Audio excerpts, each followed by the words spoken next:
อรุณสวัสดิ์ค่ะท่านผู้ฟังที่นี่สถานีวิทยุกระจายเสียงแห่งประเทศไทยจังหวัดลำปางสถานีเพื่อบริการข้อมูลข่าวสารหน่วยงานภาครัฐและท้องถิ่นที่เชื่อถือได้ถูกต้องรวดเร็วพร้อมพัฒนาคุณภาพชีวิตประชาชนชาวลำปางให้ดีขึ้นอย่างยั่งยืนทำการส่งกระจายเสียงในระบบ FM ความถี่ 97 เมกะเฮิรตซ์จากอาคารห้องส่งเลขที่ 420 ถนนพหลโยธิน ตำบลหัวเวียง อำเภอเมือง จังหวัดลำปาง ตั้งแต่เวลา 5 นาฬิกาถึง 24 นาฬิกา เป็นประจำทุกวัน มีนางสาวเดือนอินตะเป็นผู้อำนวยการสถานี ช่างเทคนิคประกอบด้วย นายประสานทิมทอง นายแหลมเพชรนันตาแสง นายภูพิงพงศิริแสน และว่าที่ร้อยตรีอาทิตย์วรรณวารีสำหรับผู้ประกาศประกอบด้วย นางกาญจนาอินทา นายบรรหารสุยะ นางอัชราพรปวงจันทร์ และนางสาวชุติการเหล่าชัยค่ะวิทยุแห่งประเทศไทยให้ความรู้คู่ความสุข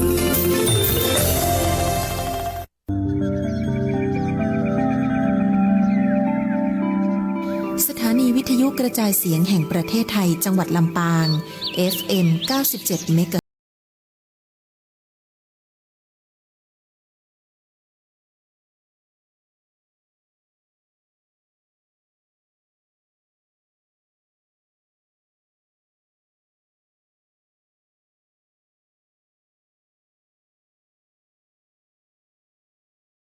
คนจ้องจับพิษ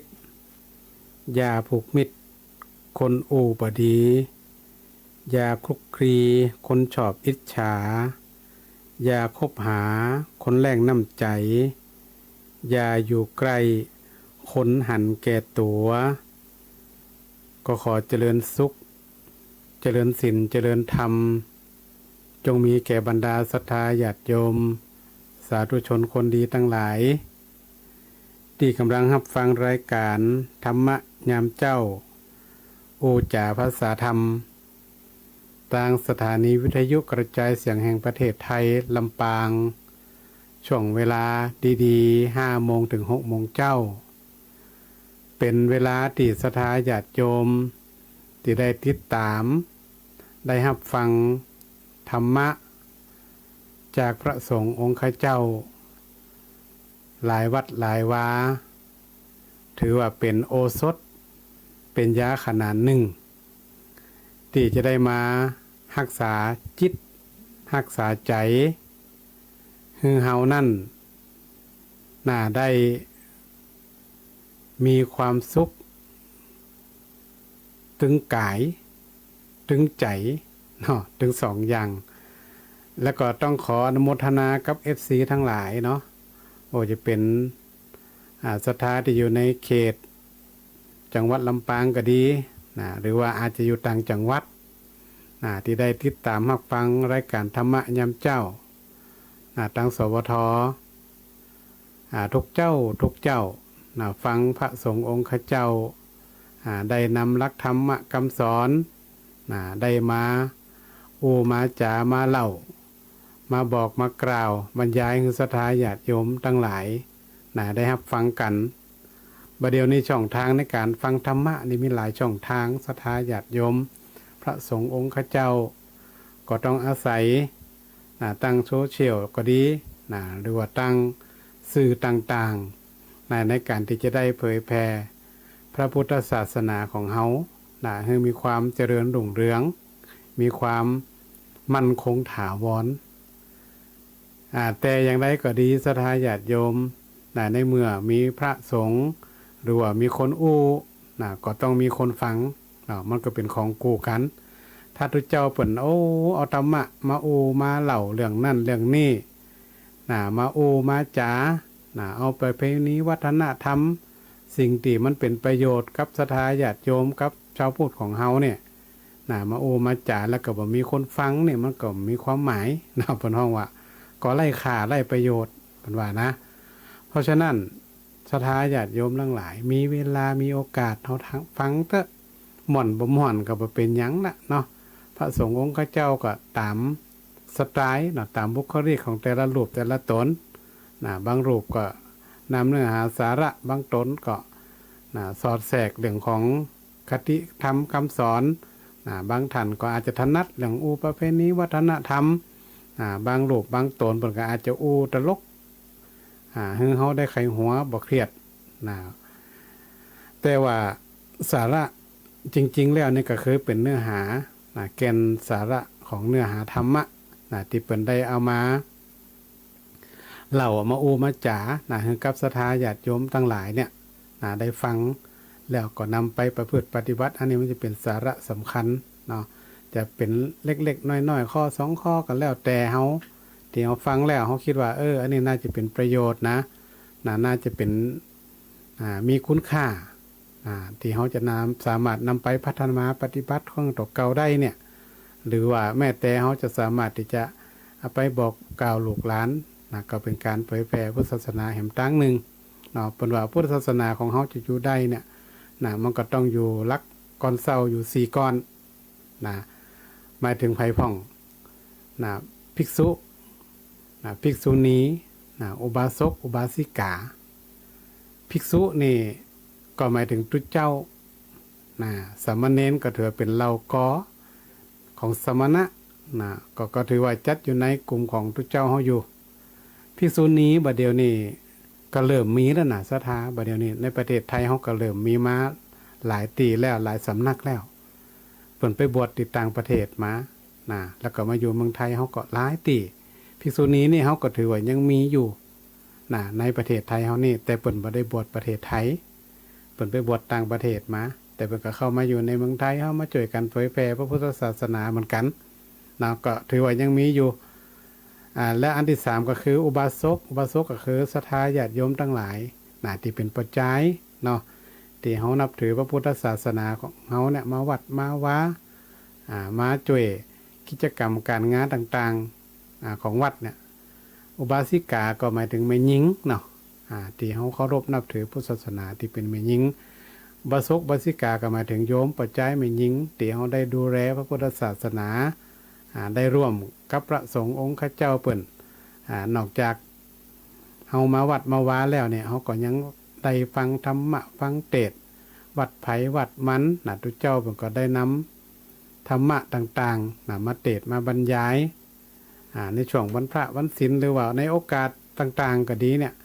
เฮาในฐานะที่เป็นอุบาสกอุบาสิกาเนี่ยเฮาก็ต้องนำไปประพฤติปฏิบัติแล้วก็นำไปสั่งสอนไปบอกให้ลูกให้หลานเฮาเพื่อจะได้จักจุงให้เขาเข้ามาต่างวัดต่างวาตัวนี่ก็ถือว่าเป็นหลักของพระพุทธศาสนาของเฮาเนี่ย4ก้อนเนี่ยศรัทธาถึงแม้ว่าภิกษุณีอาจจะบวชในเมืองไทยบ่ได้เนาะแต่ก็ยังมีเข้ามาอยู่เข้ามาจ่วยอยู่นอกจากนั้นก็ยังมีแหมหลายคู่หลายท่านหลายคนอุบาสกอุบาสิกาบางท่านบางคนนี่ก็สามารถที่จะสอนเรื่องของธรรมะแล้วเนี่ยก็คือนำปฏิบัติทำได้ด้วยก็มีก็มีหลายสำนักเขาจะหันว่าพุทธศาสนาของเฮาประเด็นนี้ก็ถึงแม้ว่ามันจะเปลี่ยนแปลงโลกมันจะเปลี่ยนไปจะได้ก็แล้วแต่ถ้าเฮามี3หลักของเฮาเนี่ยก็คือบริษัท4เฮายัง3ก้อนเฮาเนี่ย4ก้อนเนี่ยเนาะของเฮาเนี่ยที่จะได้มาช่วยครับประคับประคองให้มันมีความมั่นคงเพราะว่าภิกษุณีนี่ก็ถือว่ายังมีแต่ก็ยังน้อยอยู่แต่หลักๆก็มีพระสงฆ์ภิกษุอุบาสกอุบาสิกาเนี่ยจะเป็นหลักในการช่วยกันประคับประคองช่วยกันค้ำจูพระพุทธศาสนาศรัทธาญาติโยมทั้งหลายเฮาเองเนี่ยในฐานะที่เป็นคนนับถือพระพุทธศาสนาแล้วถ้าเฮาบ่ช่วยกันเฮาจะให้คนที่นับถือศาสนาอื่นมาช่วยเฮานี่มันก็เป็นไปบ่ได้ยกตัวอย่างอย่างในบ้านในจองเฮาเนี่ยเฮายกตัวอย่างว่าในครอบครัวเฮาก็ดีคนในครอบครัวบ่ช่วยกันแล้วเฮาจะให้คนนอกครอบครัวมาช่วยนี่มันก็เป็นไปบ่ได้เป็นไปได้ยากขนาดเป็นพี่เป็นน้องเป็นพ่อเป็นแม่เป็นลูกกันเนี่ยยังบ่ช่วยกันถ้าถามว่าจะคนตั้งนอกมาช่วยนี่มันถึงยากวัดวาอารามก็เหมือนกันศรัทธาญาติโยมวัดบ้านเฮาเนี่ยเฮามาช่วยเฮาจะให้คนที่อื่นมาช่วยเนี่ยมันก็จัดยากนะเพ เพราะฉะนั้นเนี่ยเขาจะต้องจ่วยวัดวาอารามของเขาก่อน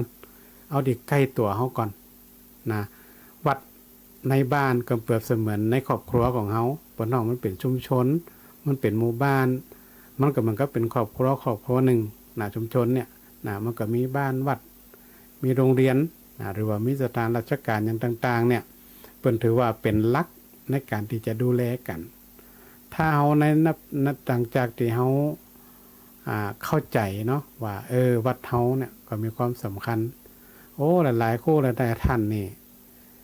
ก็มีความแปลกอยู่นะศรัทธาญาติโยมบางทีวัดตัวเข้าบ่เข้าก็มีน่ะไปทำบุญที่วัดอื่นไปเข้าวัดอื่นก็มีอันนี้ก็มีน่ะแต่ว่ามันจะเป็นเพราะอย่างนี้นะมันก็อยู่ที่ความศรัทธานะความศรัทธาก็คือความเลื่อมใสเนาะถ้าเฮาศรัทธาที่ไหนเฮาก็ไปหั่นน่ะคนในปัจจุบันนี่จะเป็นอย่างนั้นนะจะเป็นวัดตัวเก่ากระจังวัดตัวเก่ากระจังนะถ้าเอาศรัทธาไผองค์ใดตนใดนี่เขาก็จะไปที่หั่นจะไกลเขาก็ไปนะเปิ้นเฮาว่าความศรัทธาเชื่อที่มันถูกต้องเหมาะสมมันบ่มีอคตินะมันจะว่าโอ้เฮาไปวัดหั่นน่ะวัดนั่นวัดนี่เฮาไปเพราะหยังมีอคติกับเปิ้นนะก็มีนะก็มีอยู่เพราะฉะนั้นเนี่ยถ้าเราศรัทธาที่ไหนก็แล้วแต่ของเราศรัทธาเรามีความ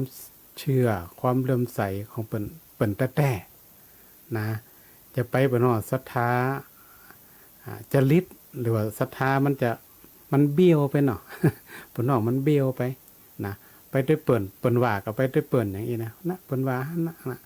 คนเฮาเนี่ยส่วนใหญ่จะเป็นการฟังคนอื่นนักกว่าฟังตัวเก่านะเฮามีความเชื่อมั่นตัวเองให้ดีที่สุดเขาต้องเชื่อในความดีของเขาศรัทธาจะไปเชื่อคนอื่นนักบางคนนี่เปิ้นว่านี่ก็เชื่อเลยก็มีนะเขาจะต้องเชื่อตัวเองก่อนเป็นอันดับแรกนะเขาจะต้องมีความเชื่อมั่นในตัวเองเป็นอันดับแรกก็เหมือนกับคนในครอบครัวในศรัทธาญาติโยมเนาะถ้าเขาฟังคนในครอบครัวก่อนแล้วไปฟังคนต่างนอกนี่มันก็ยุ่งกันมันก็แตกขนุนว่าอุ่นวายนะเพราะฉะนั้นเนี่ยเขาจะต้องมีความมั่นใจในครอบครัวคนใกล้ตัวมีความมั่นใจในตัวของเขาก่อนเปิ้นต้องเริ่มจากตัวเองทุกอย่างมันเริ่มจากตัวเองเริ่มจากคนใกล้ตัวเขาจะต้องไว้ใจคนที่ใกล้ตัวก่อนคนต่างนอกเนี่ยบางทีเขาบ่จิรู้จักเขามันมีโยมนะเคยมาถามนะแต่มาเองก็ฟังว่าว่าตัวเจ้าตนนั่นจะนี่ตนนี่จะนั่นนี่นะเขาก็แต่มาเองก็ได้แนะนำว่าเขาก็จะต้องมีความเชื่อมั่นในพระพุทธศาสนาเราอย่าไปยึดตัวบุคคลเขาจะไปว่าตนนั่นดีตนนี่บ่ดีเขาจะไปยึดตัวบุคคลพระพุทธศาสนาของเขาเนี่ยพระพุทธเจ้าบันสอนสุดท้ายบอกครั้งสุดท้ายนะเปิ่นไปเอาตัวบุคคลมันนำพระพุทธศาสนาเปิ่นเอาหยังเปิ่นเอาพระธรรมและวินัยเปิ่นเอาพระธรรมและพระวินัยพระอานนท์เนี่ยถามพระพุทธเจ้าก่อนที่พระองค์จะปรินิพพานเนี่ยถามว่าหลังจากที่พระองค์ปรินิพพานไปแล้วเนี่ย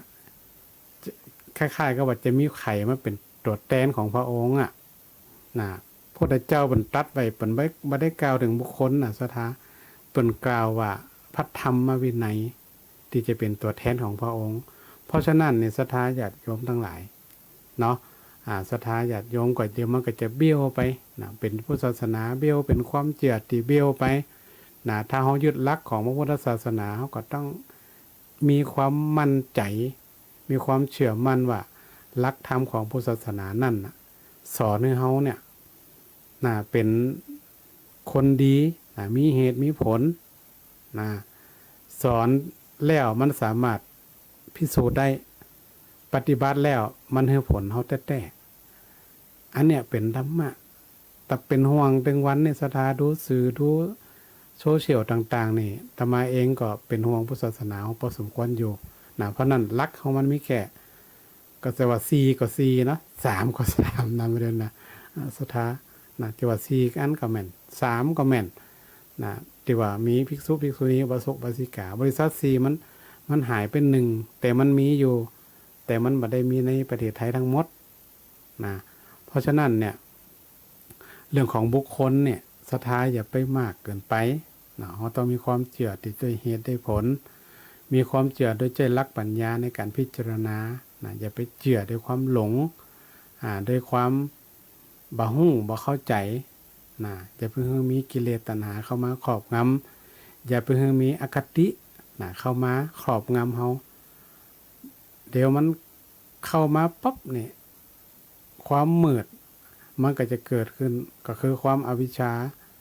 มันจะเกิดขึ้นกับตัวเฮาพอเกิดขึ้นกับตัวเฮาเสร็จเนี่ยโอ้มันไปเลยศรัทธาญาติโยมมันบ่ฮู้ทางผิดบ่ฮู้ทางถูกละอันไหนเป็นหลักอันไหนเป็นรองอันไหนที่เป็นแก่นอันไหนที่เป็นเปลือกเป็นกระพี้เฮาจะแยกมันได้เลยเพราะฉะนั้นเนี่ยศรัทธาญาติโยมพุทธศาสนาของเฮาเนี่ยเฮามีความมั่นใจมีความเชื่อมีความเลื่อมใสแล้วเนี่ยเฮาก็ต้องมีความมั่นใจว่าพุทธศาสนานี่เป็นพระพุทธศาสนาที่เฮาได้เคารพนับถือกันมาเหมือนตั้งแต่บรรพบุรุษแล้วเชื่อว่ามันเป็นหลักคำสอนของพระองค์เนี่ยเป็นหลักที่สามารถพิสูจน์ได้ปฏิบัติแล้วมันให้ผลจริงๆให้ผลได้เขาจะต้องปฏิบัติเองศาสนาอื่นมันก็มีความเชื่อมีความเลื่อมใสในหลักของศาสนาเปิ้นเพราะนั้นเขาจะไปเอาหลายอย่างซะท้าชาวพุทธเขานี่ก็แปลกอย่างหนึ่งนะเวลาเอาหันน้อยเอานี่น้อยมาบางทีก็งงตัวเก่าเหมือนกันนะศรัทธาเนี่ยนะบางทีตัวเองน่ะงงตัวเก่าว่าจะเอาอย่างเป็นหลักนะถ้าเฮาบ่มีหลักทุกสิ่งทุกอย่างมันต้องมีหลักถ้าเฮามีหลักเนี่ยเฮาจะเอาอย่างมาเป็นตีมั่นคงมั่นใจกับเฮาเฮามีหลักถ้าเฮาเกิดความทุกข์ใจเกิดความหม่อนอกหม่อนใจเฮาจะเอาอย่างมาเป็นหลักเป็นที่เปิ่งเฮาหลักก็คือที่เปิ่งเพราะฉะนั้นเนี่ยเฮาในฐานะที่เป็นชาวพุทธเนี่ยถ้าเฮาเอาธรรมะของพระพุทธเจ้าเนี่ยมาเป็นที่เปิ่งเฮาบ่ต้องเอาคนบ่ต้องเอาบุคคลเอาธรรมะบุคคลนี่มีหน้าที่สื่อธรรมะให้ศรัทธาเข้าใจเฮาก็เอาธรรมะตรงนั้นมาเป็นที่เปิ่งมาพิจารณามาทำความเข้าใจเอาพระสงฆ์องค์ข้าเจ้าเนี่ยเป็นตัวสื่อเป็นฮอดตัวสื่อตัวนำมาแล้วก็มาสื่อให้มันกำให้ศรัทธาได้เข้าใจนักขึ้นว่าธรรมะของพระพุทธเจ้านี่ปฏิบัติแล้วเนี่ยมันหันผลจะได้ผ่องเขาต้องปฏิบัติศรัทธาบางคนนี่ไหว้พระสวดมนต์ถึงวันนี่เนี่ยไปเนี่ยมาเนี่ยไปเนี่ยมาเนี่ยจนละบัญญัติเหี้ยก็มีบางคนนี่โอ้ไปเชื่อคนนั่นคนนี่ว่าเป็นจะอันจะอีไปเหี้ยมันยังเขาเกิดความบ่มั่นใจความที่เป็นความเชื่อความศรัทธาเนี่ยมันยังลดถอยไปโดยเฉพาะเรื่องของสื่อก็ดีศรัทธาญาติโยมโซเชียลต่างๆที่มันเกิดขึ้นในโลกสังคมออนไลน์ทั้งหลายเนี่ยเฮาเจือนักลงไปบางครั้งเนี่ยเจือนักลงไปเฮาบ่มีความเชื่อมั่นในตัวเองเฮาบ่มีความเชื่อในหลักของพุทธศาสนาเฮาเหมือนกับเปิ้นเฮาว่าใจเฮาโลเลบ่แน่ใจหันซื่อที่เจ้าทำบ่ดีออกมาปุ๊บก็คิดไปเลยล่ะผ่านไปเลยตีความไปเลยเนี่ยให้เกิดความมันกระทบกระเทือนกับจิตใจของเฮาบางทีเฮาก็จะไปโทษว่าเจ้าปัญญาจะอันจะอีความจริงเฮาเองในฐานะที่เป็นคนเสพข่าวก็ดีเนาะเฮาก็ต้องใจพิจารณาเอาเพราะว่าประเดี๋ยวนี้มันก็ตั้งโซเชียลเดี๋ยวมันเร็วเนาะทุกสิ่งทุกอย่างมันยังอาจจะสิ่งที่เฮาหันอาจจะบางอย่างที่เฮาหันก็ได้เนาะมันก็บ่จะแน่นอนในสมัยปัจจุบันนี้ดังนั้นในศรัทธาญาติโยมทั้งหลายเขาจะต้องมีความเชื่อมั่นในหลักคำสอนของพระพุทธศาสนาของเขาศาสนาอื่นก็ยึดมั่นในหลักศาสนาของเปิ้นศาสนาเขาก็ยึดมั่นในศาสนาของเขาว่าพระพุทธเจ้าที่เปิ้นสอนธรรมะมาเนี่ยเดี๋ยวมาเผยแผ่มาอู้มาจามาบรรยายกันเนี่ยมันสามารถที่จะทำเนี่ยชีวิตของเขาดีขึ้นได้บางคนนี่บ่เข้าใจบ่ฮู้เลย เนี่ยของเฮาศาสนาเฮาเนี่ยนะความจริงเป็นศาสนาดีๆมีเหตุมีผลนะแต่ว่าบางครั้งมันเข้าบ่ถึงนะบางทีนี่เฮาเป็นชาวพุทธนะแต่แค่บอกว่าศีล5นี่เฮายังบ่เข้าใจเลยนะก็เป็นธรรมะพื้นฐานเฮายังบ่เข้าใจเฮายังบ่ฮู้หยังเลยก็มี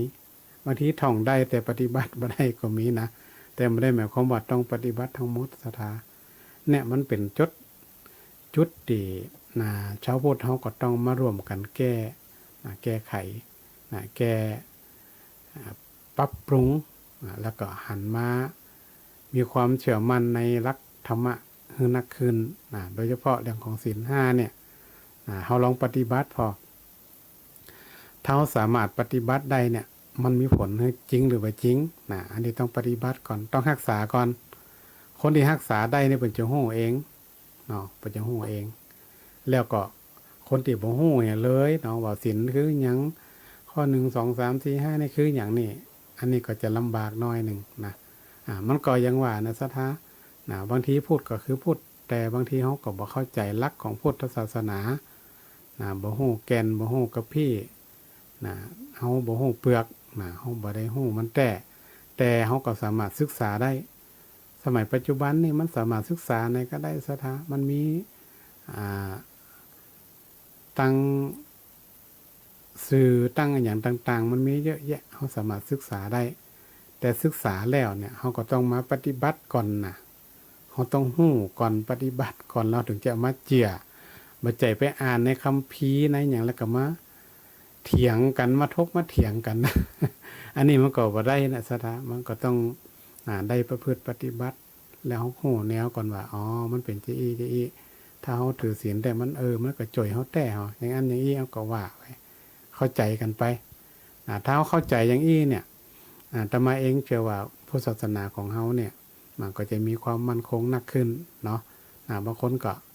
อาจจะฮู้พ่องบ่ฮู้พ่องบางคนนี่บ่เข้าวัดเลยก็มีแต่คำว่าบ่เข้าวัดนี่ก็ไม่ได้หมายความว่าเปิ้นบ่ฮู้ธรรมะคำว่าบ่เข้าวัดนี่หมายถึงว่า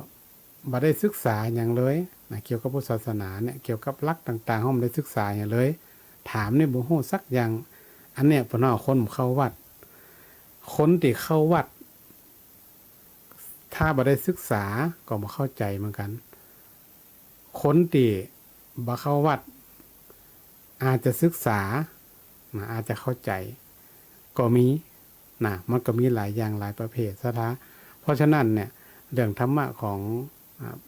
พุทธศาสนาของเฮาเนี่ยพระเจ้าเนี่ยเปิ่นก็ได้ตรัสไว้มันมีนักมีหลายเนาะวันนี้ก็คงจะได้เอาเรื่องราวต่างๆได้มามาจ๋าให้กับศรัทธาญาติโยมได้รับฟังกันสักเล็กสักน้อยเนาะก่อนที่เขาจะได้เข้าถึงหัวข้อธรรมะที่จะได้นำมาเล่ามามาจ๋าวันนี้เนี่ยอาตมาเองก็คงจะในฐานะที่เป็นคณะกรรมการคุณธรรมชุมชนคุณธรรมของจังหวัดหรือว่าคุณธรรมจังหวัดในเครือข่ายของศาสนาเนี่ยก็คงจะได้ประชาสัมพันธ์เรื่องของงานสมัชชาคุณธรรมภาคเหนือ17จังหวัดปีนี้เป็นมาจัดที่จังหวัดลำปางวันที่24-25มิถุนายนที่จะถึงนี่เนาะจัดที่โรงเรียนอัสสัมชัญลำปางก็มีท่านรัฐมนตรีว่าการกระทรวงวัฒนธรรมเพิ่นจะมาเป็นประธานก็ได้มีการประชุมกันหลายครั้งแล้วเนาะก็จะมีจัดบูธนิทรรศการต่างๆนักเลือศรัทธาญาติโยมท่านใดที่อยากจะไปร่วมชมร่วมดูเนาะว่าจะช่วยกันขับเคลื่อนคนลำปางเฮาเนี่ยเป็นคนดีมีคุณธรรมจะได้เนาะก็จะมีการประกาศเจตนารมณ์หรือว่าทำ MOU รวมกันถึงฝ่ายสงฆ์ถึงฝ่ายบ้านเมืองฝ่ายศาสนาอื่นตัวทุกศาสนาเนาะเพิ่นก็ได้ทำMOU แล้วก็ประกาศเจตนารมณ์ในวันนั้นตัวศรัทธาญาติโยมที่อยู่ใกล้เนาะหรือว่าอยู่ไกลก็ได้ที่ว่าพอมีเวลาที่จะไปเยี่ยมไปชมเนาะว่า เปิ่นจัดจะได้ผ่องนี่นะ2 วัน24 25มิถุนายนที่จะถึงเนี่ยเนาะเขาลองไปแอลพอเนาะว่าเปิ่นจัดบทมีอย่างผ่องเรื่องของคุณธรรมต่างๆเนี่ยที่ทางกระทรวงวัฒนธรรมโดยมีท่านตั้งสำนักงานวัฒนธรรมจังหวัดลำปางเขาเนี่ยเป็นผู้ขับเคลื่อนแล้วก็กับภาคีเครือข่ายต่างๆเนี่ยโอ้นักศรัทธาญาติโยมภาคีเครือข่ายมีนักที่เขาจะสร้างคนให้เป็นคนดีเนี่ยได้จะได้บ่ใช่ว่าคนเป็นคนดีนะศรัทธาหมายถึงคนนี่เป็นคนดีอยู่ละแต่ว่าเขาจะส่งเสริมให้คนเป็นคนดีได้จะได้นะโดยเปิ่นจะใจรักคุณธรรมอยู่5อย่างมีพอเพียงวินัยสุจริตจิตอาสาแล้วก็กตัญญูนี่เป็นแผนระยะที่2ว่าจะส่งเสริมให้คนเฮาเนี่ยมีความพอเพียงจะได้มีวินัยจะได้มีความสุจริตสื่อสัตย์สุจริตจะได้แล้วก็มีจิตอาสาต่อส่วนรวมจะได้แล้วก็มีความกตัญญูต่อตนเองต่อครอบครัวต่อพ่อต่อแม่ต่อครูบาอาจารย์ต่อชุมชน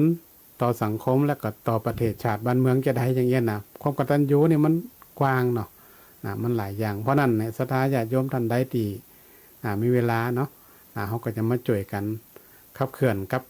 ตั้งผู้ว่าตัวเองแล้วก็ตั้งศาสนาทุกศาสนาที่อยู่ในจังหวัดลำปางเขาเพิ่นก็กำลังขับเคลื่อนไปทั่วประเทศเนาะถ้าเป็นพระพุทธศาสนาของเขาก็มีท่านหลวงพ่อเจ้าคณะจังหวัดเป็นต้นเป็นประธานที่จะได้นำประชาชนชาวลำปางเขาเนี่ยเป็นคนดีมีคุณธรรมจะได้อันนี้ก็จะได้ช่วยกันนะว่า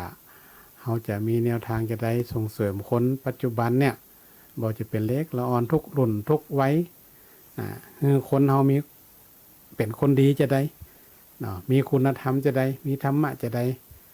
โดยเฉพาะเรื่องของธรรมะนี่แหละทางที่เขาอู้ถึงนะแต่ว่าตั้งวัฒนธรรมกระทรวงวัฒนธรรมก็เน้นอยู่5ตัวที่กล่าวมาแล้วเนี่ยแต่ว่าการทำความดีนี่มันทำได้ทุกเวลาบางทีเมื่อก่อนเนาะจะมองว่าความดีเนี่ยมันเป็นรูปธรรมก็เป็นนามธรรมก็ส่วนใหญ่เขาคิดว่ามันเป็นนามธรรมมันจับต้องบ่ได้แต่ความดีเนี่ยมันก็สามารถที่จับต้องได้ทำให้หันได้ศรัทธาแค่เขาหันคนเฒ่าคนแก่นะผู้สูงอายุจะข้ามถนนเนี่ยเขากับป้าข้ามเนี่ยก็ถือว่าเป็นคุณธรรมเป็นความดีแล้วหันคนทุกได้อยากเขาไปช่วยเหลือเนี่ยมันก็ถือว่าเป็นการส่งเสริมเรื่องของความดีอยู่แล้วอันนี้มันเป็นสิ่งที่เขาสามารถความจริงหันได้ตลอดเขาหันได้ตลอดแต่ว่าเขาอาจจะไม่เข้าใจว่าความดีคืออย่างเนาะเพราะนั้นศรัทธาญาติโยมท่านใดที่อาจจะไปร่วมเนาะไปร่วมการร่วมงานไปยือไปแอลก็ให้กำลังใจ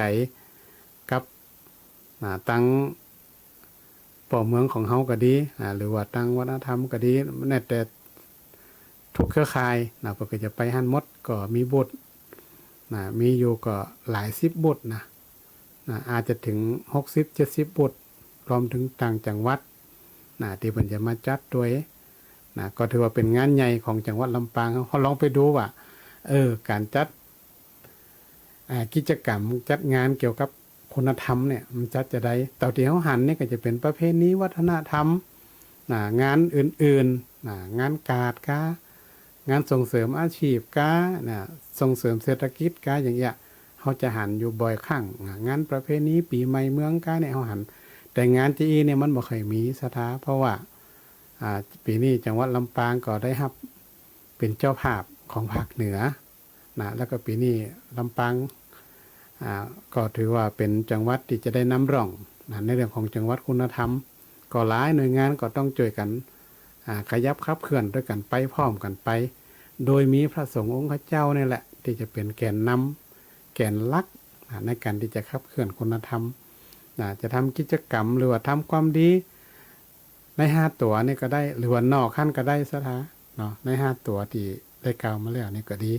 หรือว่าทำอันใดอันหนึ่งก็ได้ ที่มันเป็นความดีที่เขาจะส่งเสริมให้คนเขาเนี่ยมีคุณธรรมด้วยกันเนี่ยนะมันก็สามารถทำได้ทุกอย่างไม่จำเป็นต้องเป็นคุณธรรม5ตัวนี่แต่ว่า5ตัวเนี่ย5ข้อที่ได้กล่าวมาเนี่ยนะมันเป็นตัวหลักที่เขาน่าจะมีการร่วมกัน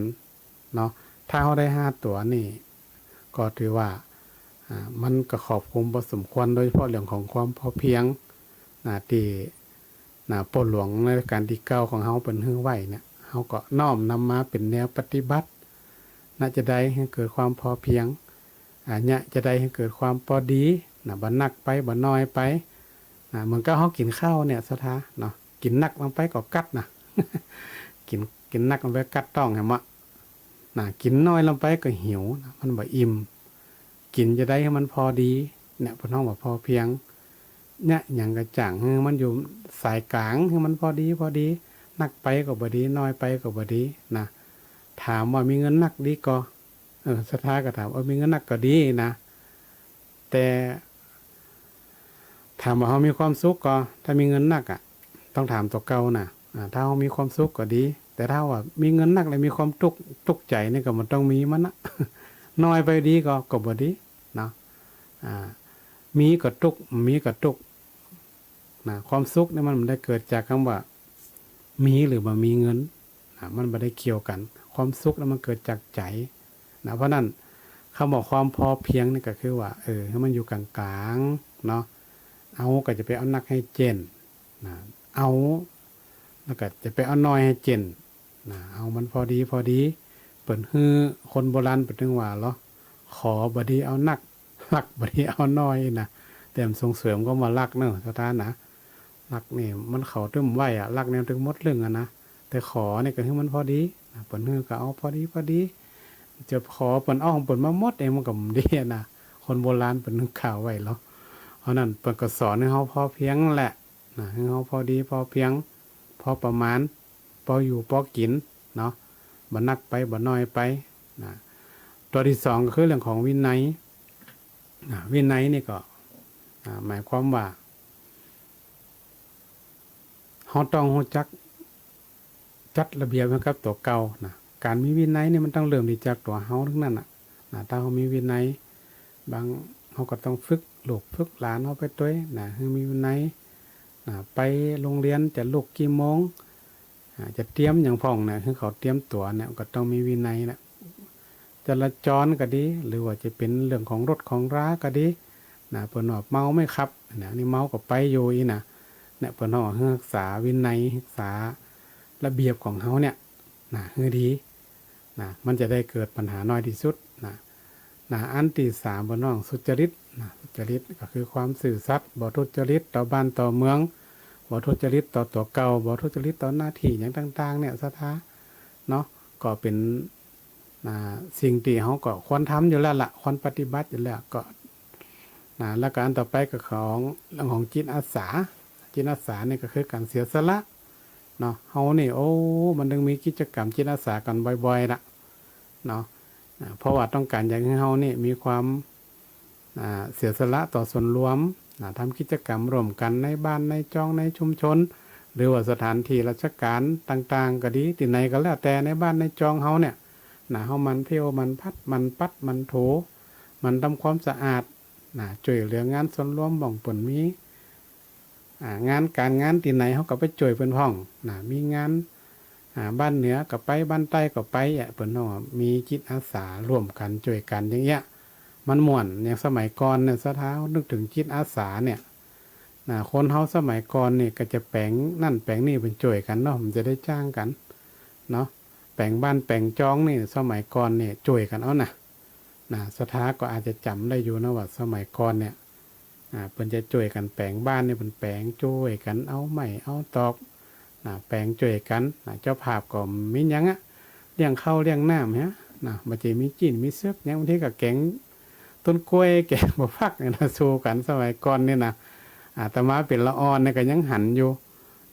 มันม่วนดิเนาะถ้าเป็นจิตอาสารวมมือรวมไม้ช่วยกันที่นี่มันเข้าท่าดิเฮามันมีความสุขไปอย่างหนึ่งนะบ่ได้จ้างบ่ได้หยังกันเปิ้นฮ้องว่าหวานกัน ขอกันมาช่วยกันมาหมดบ้านอ่ะนะโดยว่าหมู่ปีหมู่น้องนี่จะมาก่อนนะแต่ว่าคนอื่นก็มาช่วยกันนะอันเนี้ยเฮาไปช่วยเปิ้นกันหน่อยมาช่วยเฮาเนี่ยถ้าเฮาไปช่วยไผนี่มีทางอ่ะนะสถานะมีทางเขาจะมาช่วยเฮานะยิ่งสมัยปัจจุบันนี่มันมีละการช่วยเหลือกันแบบนี้นี่มันมีหายากมันบ่ค่อยมีละเนาะต่างคนก็ต่างปากกัดดินทิพย์ดินรนทำมาหากินเลี้ยงลูกเลี้ยงเต้าโอ้มันต้องมีสปันหลายอย่างเนาะดังนั้นเนี่ยเรื่องของจิตอาสาเนี่ยเปิ่นก็เลยเหมือนกับว่าในหลวงรัชกาลที่10เนี่ยพระองค์ก็ได้เกิดขึ้นมาว่ามันเพิ่นอาจจะนึกถึงสมัยก่อนว่าก่อนนี่สังคมไทยเฮานี่เป็นสังคมที่บ่ได้จ้างอย่างต่อใดนะก็ช่วยกันนะเนาะช่วยกันบ้านใต้บ้านเหนือมีการมีงานก็ไปช่วยกันแต่สังคมปัจจุบันนี่มันก็มีอยู่แต่ส่วนน้อยละนะน้อยมากๆละบ่ใครมีแล้วนะเปิดก็อยากให้คนไทยเฮาเนี่ยมีจิตอาสาร่วมกันทำกิจกรรมร่วมกันมันก็จะเกิดความฮักความปรองดองความสามัคคีมันจะได้ฮู้จักเป็นพี่เป็นน้องฮู้จักกันบางทีบ้านเดียวกันฮู้จักกันก็มีนะสถาเนาะอันเนี้ยเพิ่นจัดเพิ่นมีหัวข้อนี้ขึ้นมาเพิ่นอาจจะวัตถุประสงค์เพิ่นก็อาจจะให้คนเนี่ยได้ฮู้จักได้ทำงานร่วมกันได้เป็นกลุ่มเป็นก้อนมันม่วนนะคนไหนมันได้ไปก็เอาน้ำไปเลี้ยงก็ได้คนไหนที่บ่ได้อยู่บ่ได้มีเวลาเนาะไปหั่นไปนี่เปิ้นเนี่ยกันเฮาบ่ได้ไปก็เอานั่นเอานี่ไปสู่เปิ้นก็ยังได้อยู่นะก็ยังดีอยู่เนี่ยก็ถือว่าเป็นคุณธรรมแห่งข้อหนึ่งนะที่ตั้งสนองปนน้องว่าเป็นพระราชดำริเนาะของในหลวงรัชกาลที่10นะที่อยากให้มีจิตอาสาคือช่วยกันทุกหน่วยงานทุกคนในชุมชนก็ดีในทุกสังกัดแต่ห้อมจะว่ามันเมินไปเตี่ยแต่ความจริงถ้าเราทำกันตลอดเนี่ยมันก็จะดีเนาะมันก็จะสร้างความฮักกันเป็นพี่เป็นน้องกันบ้านนั่นก็จำได้มีทะเลาะเบาะแว้งกันสมัยก่อนในคนบ้านเดียวกันก็ทะเลาะกันตีกันเนี่ยสถาเดี๋ยวสมัยเดียวมันมีละมันมีกิจกรรมจะยะมันรวมกันอย่างเงี้ยนะและแห่งประการหนึ่งประการที่5นี่เป็นว่ากตัญญูเนี่ยถามว่ากตัญญูต่อใบพ่องนะกตัญญูต่อตัวเองกตัญญูต่อครอบครัวต่อพ่อต่อแม่ต่อพี่ต่อน้องต่อชุมชนสังคมที่อยู่อาศัยแผ่นดินเกิดของเฮาเนี่ยแม้แต่ประเทศชาติบ้านเมืองมีการแสดงความกตัญญูต่อพระมหากษัตริย์ทุกๆพระองค์ที่เปิ้นฮื้อผืนแผ่นดินไทยเฮาอยู่อาศัยอยู่ทุกวันนี้เฮาก็จะต้องมีความกตัญญูต่อเปิ้นวันนี้อาตมาเองก็จะได้นำจะเป็นนิทานชาดกเรื่องหนึ่งที่เกี่ยวกับเรื่องของความกตัญญูเรื่องอย่างนั้นก็ขอศรัทธาญาติโยมได้รับฟังต่อไปในสมัยหนึ่งพระพุทธเจ้าประทับอยู่วัดเชตวันเมืองสาวัตถีก็ทรงปรารภภิกษุผู้เลี้ยงโยมหญิงอุปถากรูปหนึ่งได้ตัดอดีตถึงอดีตของนิทานเนี่ยก็คือมันก็ว่าเป็นจัดก่อนเนาะว่ามันเป็นจะได้อีเนี่ยเปิ้นก็ได้มีเนื้อหาว่าการละครั้งหนึ่งนั้นมาแล้วณหมู่บ้านพราหมณ์ชื่อสาลินทิยะเมืองราชคฤห์โกศิยพราหมณ์เนี่ยมีไร่ข้าวสาลีประมาณ1,000 ไร่เนาะสมัยนั้น1,000 ไร่ก็ถือว่านักนะสถานเนาะแล้วก็มอบหมายให้ลูกจ้างเนี่ยกันรั่วไปดูแลรักษาตั้งเมื่อวันตั้งเมื่อคืนจากตีไหลหันกับบักไก่มีภูเขาลึกหนึ่งมีป่างิ้วใหญ่แห่งนั้นมีพญาพระโพธิสัตว์เนี่ยเกิดเป็นพญานกแขกเต้าแล้วก็มีบริวารนักสถานหลายร้อยตัวอยู่ที่บรรป่างิ้วพญานกแขกเต้าตัวเนี่ยมีป่อแม่ที่แก่เท่าอยู่กู่หนึ่งเมื่อป ปลาบริวารออกหากินอิ่มแล้วก็จะกราบอาหารน่ะกลับมาให้พ่อแม่เป็นประจำอยู่มาวันหนึ่งนกแขกเต้าบอกว่าปีก่อนฤดูนี่เจ้าบ้านจะปลูกข้าวสาลีเนี่ยไว้ที่พังปุ้นเนอะปีนี้จะเนี่ยก็มเนี่ยโมเนาะเนาะ นกแขกเต้าบอกลองไปพอเหรอเนาะแม้ว่าไปสืบมาก่อนว่าเนี่ยก็บ่เนี่ยนะโอ้นกเป็นบริวารก็ไปสืบมาก็ใบเหมือนกับม้าแม่ให้ก็บอกว่าเต้าปีนี้เนี่ยข้าวสาลีงามเด้อไปสำรวจมาเรียบร้อยแล้วเนาะวันรุ่งขึ้นเนี่ยนกพญาแขกเต่ากับปลาบริวารเนี่ยไปบินลงกินข้าวสาลีในไหล่นั่นกะขนเฝ้าไหล่เนี่ยพยายามไหล่นกไหล่หนีไปแต่ก็บ่สำเร็จนะเพราะหยังเพราะมันหนักเนาะโอ้เป็นร้อยเป็นปันน่ะลงไปเต็มกลางให้ข้าวสาลีเปิ้นเนี่ยแต่ว่ามีพญานกแขกเต่าเนี่ยหลังจากที่กินอิ่มแล้วเนี่ยก็กราบเข้าสาลีเนี่ยปิกไปโดยตั้งแต่นั่นมาเนี่ยนกแขกเต่ากับป้ากันลงมากินตึงวันจนทำลายข้าวสาลีเนี่ยโอ้เป็นไหลอย่างเขาไหลนกมากินข้าวเขาเนี่ยนะอย่างจุดต่งอยู่นาอย่างเงี้ยมันกินมันก็โมยน่ะกะคนเฝ้าไหลเนี่ยกับจะได้กับบดีนั่นนักก็เลยไปบอกคือโกศิยพามเนี่ยก็เลยว่าโอ้มันนักแกมุมใครไหวนะนกมันนักลงไปนะมันมีนกตัวหนึ่งนะนกตะคอแดงเต่าแดงตัวหนึ่งมันกาบเข้ากลับไปด้วยเนี่ยโกศิยพามก็ถามว่าแล้วจับมันได้ก็ล่ะ เขาคนที่เฝ้าสวนว่าได้ครับนี่นะโอ้ผมได้หน่อยเจ้านายถามแล้วเนี่ยทางอันเนี่ยท่านจับมาให้ได้เด้ออีกประมาณจับให้ได้ออกไปจับมันมาได้นะไอ้ที่มันกินอิ่มแล้วมันเอากลับไปตัวน่ะไปจับมันได้นะอาจจะเป็นหัวโจกมันห้อยเนาะสันนิษฐานนี่นะอาจจะเป็นหัวหน้ามันคนเข้าสวนเฝ้าไร่ก็หับกำแล้วก็ก็ไปดักแอบอยู่มันนั้นเหมือนนั้นนกผักเต้ากับป้ากับลงไม้แหมกำกับเนี่ยก็เนี่ยคนเฝ้าไร่เฝ้าสวนก็ทำบ่วงทำบ่วงไว้นะโอ้พอได้ไปบ่วงไว้แล้วนกลงมากับไม่มีแต่พอมันจะเนี่ยบ่วงบ่กับป้นนักกะนกก็แตกตื่นกันหนีกันวนไป แต่ละไว้กับนกพญานกแขกเต่าตัวเดียวค้นเฝ้าสวนในยินนกแขกเต่าแตกตื่นก็เลยออกมาพอกับปอดโถคนเฝ้าสวนดีอกดีใจนะศรัทธาญาติโยมจับได้นกพญานกแขกเต่าได้หัวมันนามันละกับนี่นะประมาณเนี่ยนะได้พญาฝูงจ่าฝูงมาละก็เลยไปบอกคือพามนะโกศิยพามเนี่ยก็จับนกแขกเต่าแล้วก็ถามมันเนี่ยถามว่าเนี่ยจะได้นกแขกเต่าสู่กินอิ่มแล้วตู้แล้วก็ยังกราบไปแหมถามว่าโสมันมีฉางเข้าอยู่ในปากเงี้ยวค่ะไอ้หรอ ถามขนาดนี้นะโกศิยพามแล้วจะมืดเนาะวันเอาว่ามืดว่าโกรธโทษขนาดนั้นมันก็กินอิ่มแล้วเพราะมันกราบปิกไปแหมน่ะ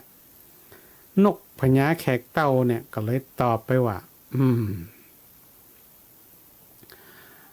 ข้าพเจ้าเนี่ยบ่มีช้างบ่มีหยังบ่มีกรรมบ่มีเวรกับแกกันนะข้าพเจ้าจึงมีนะที่ข้าพเจ้าเนี่ยกราบปิกไปตัวเนี่ยเพราะว่า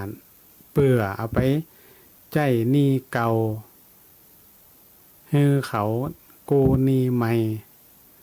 แล้วก็ฝังขุมทรัพย์ไว้3 กำเนี่ยโอ้พราหมณ์โกศิยาพราหมณ์ก็ฟังแล้วนกแขกเต้าอู้จะได้งงก็เลยถามว่าใจนี่เก่ากูนี่ใหม่ฝังขุมทรัพย์ของท่านเป็นจะได้เนาะโอ้ใครมาเคยได้ยินเนาะคำแปลกๆในสตาร์เขาก็ฟังกับแปลงกันเนาะนกพญาแขกเต้าก็เลยเล่าให้ฟังว่าข้าพเจ้าเนี่ยที่นำเข้าสาลีเนี่ยกราบไปโดยเนี่ยนะ1ที่ว่าใจนี่เก่าเนี่ยคือเอาไปให้ป่อให้แม่ที่เท่าแก่อยู่ที่ห้างบุ่นโดนึกถึงป่อถึงแม่ตัวเองอิ่มต้องแล้วนึกว่าที่เปิ่นตอบแทนบุญคุณเปิ่นที่เปิ่นเลี้ยงข้าพเจ้ามานี่นกกึดหนาสะท้า มีบุญคุณตอบนึกถึงป่อถึงแม่แล้วก็กูนี่ไม่เนี่ยก็หมายความว่าเข้าสาลีติดเหลือนั่นแหมน่ะเอาไปให้ลูกน้อยที่กำลังมีลูกกำลังเจริญเติบโตอยู่ก็ให้เขาได้กินนะว่านาเขาจะได้ตอบแทนเฮาอันที่3บอกว่าเตี่ยไปขุมฝังไว้เนี่ยมันความหมายก็คือว่าเอาไปให้นกที่พิการนะที่ไปไหนบ่ได้อีเนาะเพิ่นว่าไปไหนบ่ได้เนี่ยก็เปรียบเสมือนเอาไปขุมฝังขุมทรัพย์ไว้พิการกาที่มันไปไหนบ่ได้กาเนาะโอ้พราหมณ์โกศิยะพอได้เงินเสียงตะอันนะศรัทธาญาติโยมนกอันหยังจะได้กึดเหมือนคนอื่นเนาะ กึดแปลกๆนะโอ้โกศิยาพราหมณ์ก็โอ้เจ้านี่ดีแท้เป็นนกที่มีคุณธรรมนี่หน่อยยอดกตัญญูมนุษย์บางคนเนี่ยยังบ่มีคุณธรรมเหมือนเจ้าเลยนะเอาอีข้าก็ขอยกข้าวสาลีทั้งหมดน่ะให้เจ้าและญาติได้มากินเป็นอาหารอย่างเพียงพอเลยนะโดสถานี่คือความดีคือความมีคุณธรรมนะโกศิยพราหมณ์เนี่ยก็ได้ยกข้าวสาลีน่ะให้แกนกแขกเต้าทั้งหลายเนี่ยมากินเอาแบบอิ่มหนำสำราญเนาะว่าแล้วก็แก้เจือกที่เขามัดมาแล้วก็ทาน้ำมันเนาะ ทาให้นกแหมกำกันนะมันอาจจะเป็นแผลเนาะเอาเกียกมัดเป็นม้ามันโดนบวงนี่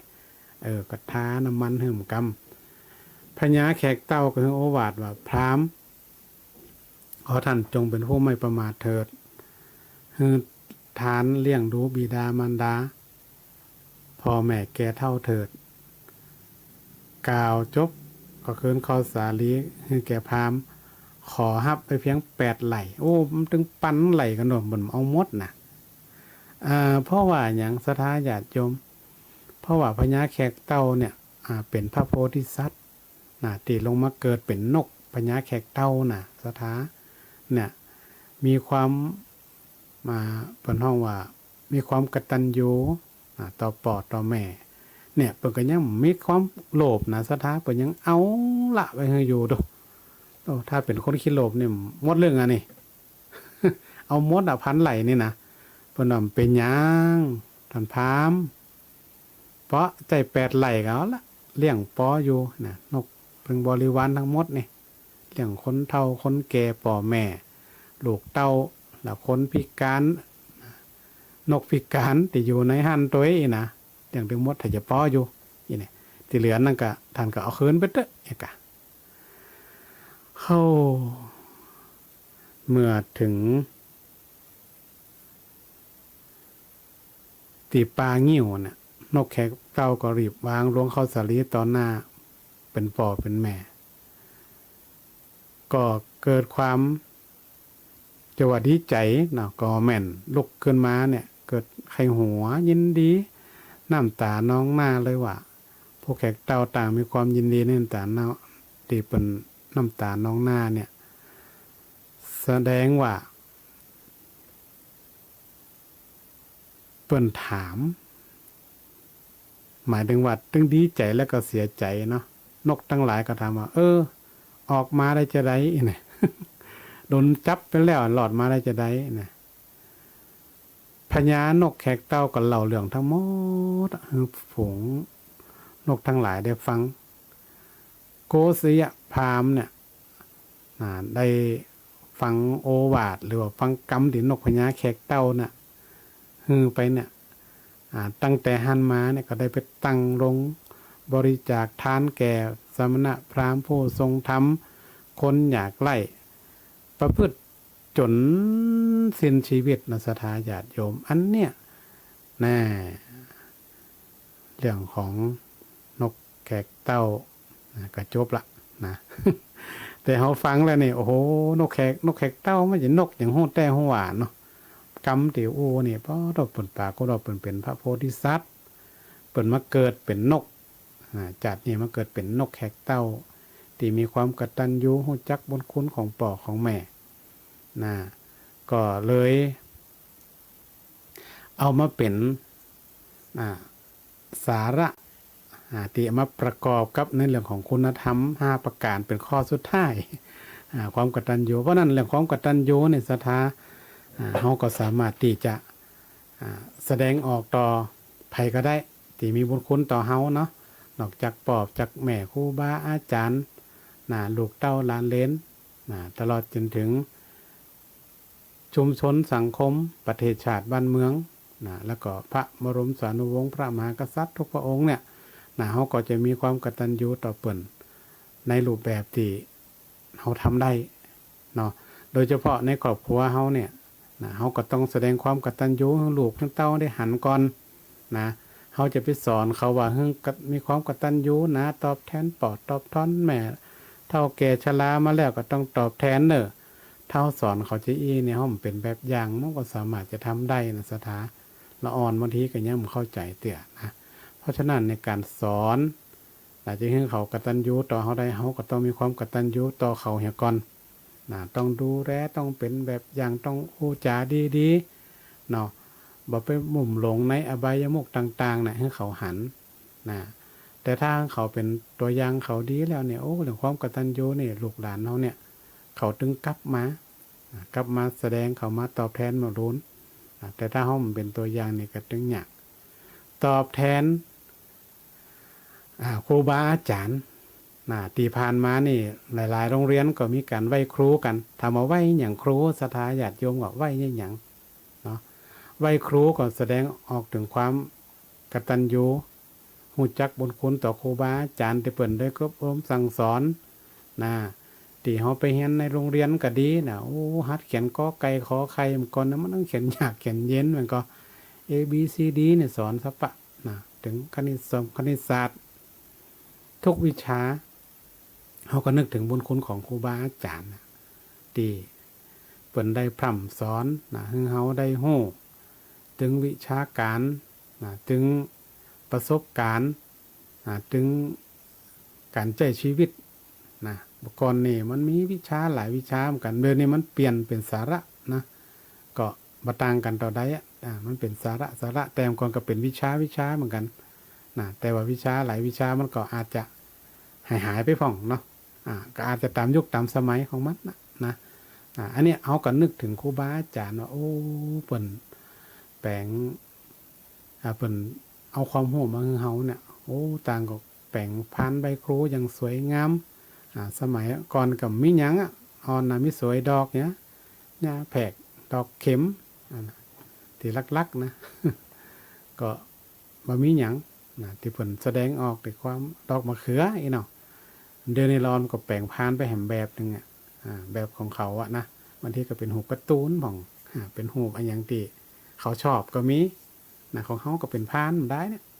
สมัยก่อนก็ซื้อความหมายซื้อความหมายว่าเขาทำเพื่อแสดงออกถึงความกตัญญูฮักต่อครูบาอาจารย์ที่ได้ประสาทความรู้วิชาอย่างต่างๆในจน เป็นคนที่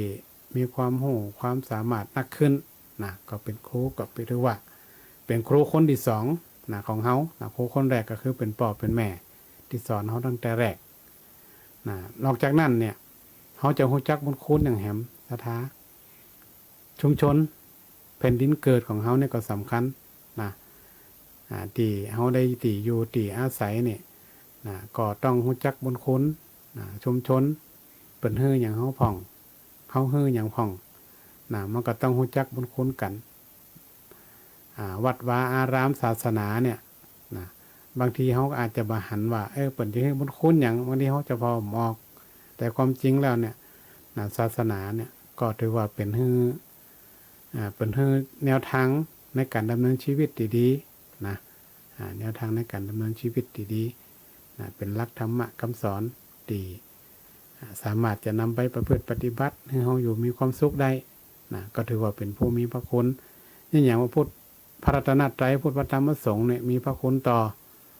พระสงฆ์นิกรชาวไทยหรือว่าเป็นผู้มีพระคุณต่อศรัทธาญาติโยมนะก็คือหลักธรรมะนี่แหละที่เราได้อู้ถึงเนี่ยเนาะแม้แต่นะพระเจ้าอยู่หัวนะนี่อย่างจะต้องแสดงออกถึงความกตัญญูนึกถึงเถิดทูลสถาบันนะก็หมายความว่าก็เปิ่นให้พระสงฆ์นิกรชาวไทยเฮาอยู่เย็นเป็นสุขอยู่แล้วหรอมีหยังก็ช่วยเหลือมีหยังก็มีพระมหากรุณาธิคุณอยู่ละนะช่วยเหลือได้แบ่งปันนะได้ดูแลทุกสุขดิบทุกอย่างนะศรัทธาเฮาก็นะมีความกตัญญูต่อพระองค์ท่านนะเฮาก็มาสร้างคุณงามความดีนะแม้แต่เรื่องของจิตอาสานะหรือว่าจะเป็นการ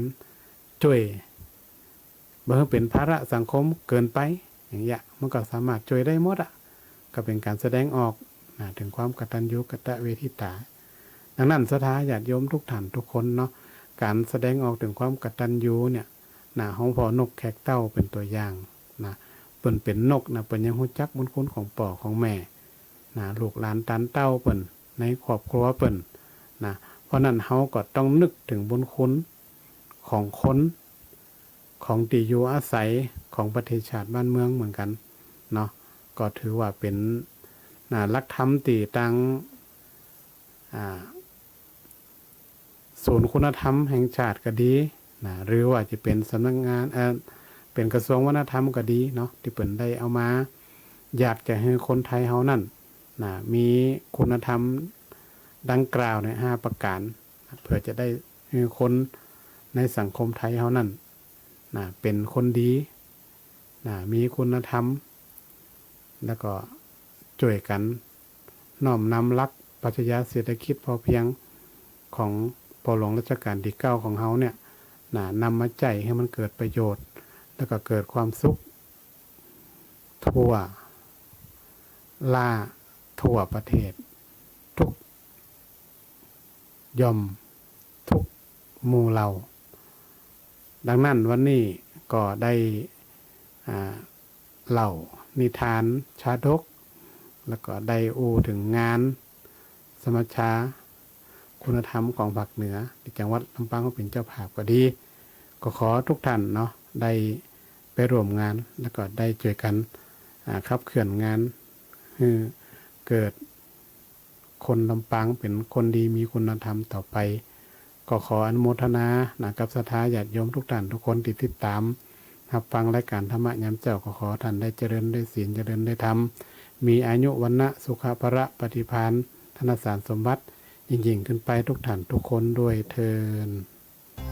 ติดตามรับฟังรายการธรรมะยามเช้าได้ใหม่ในวันและเวลาเดียวกันนี้ทางสถานีวิทยุกระจายเสียงแห่งประเทศไทยจังหวัดลำปาง FM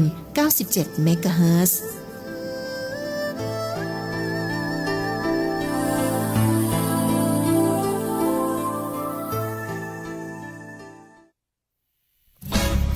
ปานาติปาตาเวรมณีอทินนาทานาเวรมณี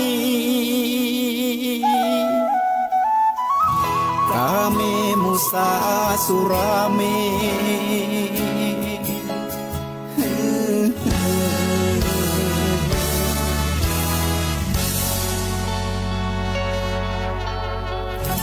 ศีลคือข้อห้ามธรรมคือข้อให้พุทธองค์ตรัสไว้ชี้ทางใจให้ภาคเพียรเบญจศีลเบญจธรรมท่องจำสมัยเราเป็นนักเรียนธรรมะไม่เคยแปลเปลี่ยนแต่เรายังจำได้ไหมมาทวงคำมันหมู่บ้านศีลห้าถือเป็นพันธะชาวพุทธทุกคนทั่วไทยสำนักพุทธขับเคลื่อนธรรมจุดเทียนสว่างที่กลาง